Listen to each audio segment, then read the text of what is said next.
বর্তমান যুগে এআই যুগ। তো আমাদের কোনো কাজ নেই। আসসালামু আলাইকুম। ওয়ালাইকুম আসসালাম।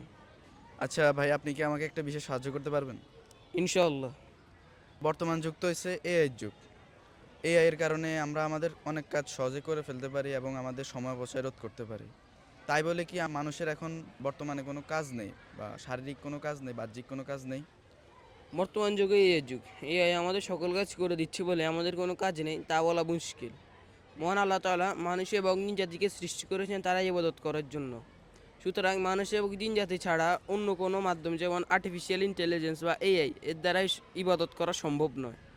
মহান আল্লাহ তাআলা বলেন, ওমা খলাকুতুল জিন্না ওয়াল ইনসা ইল্লা লিয়াবুদুন। নিশ্চয় আমি মানুষ এবং জিন জাতিকে সৃষ্টি করেছি আমার ইবাদতের জন্য। অর্থাৎ মানুষ এবং জিন জাতি আল্লাহ তাআলার ইবাদত করে এবং এআই সাহায্য করে তাদের সময় অপচয় রোধ করতে। সুতরাং এআই আমাদের ইবাদতে সাহায্য করে। তার মানে এআই আমাদের সকল কাজ করে দিলেও আমাদের কোনো কাজ নেই এটা বলা যায় না। বুঝতে পেরেছেন? হ্যাঁ, ধন্যবাদ আমাকে এই বিষয়ে সুন্দরভাবে বুঝিয়ে বলার জন্য। আপনাকেও ধন্যবাদ।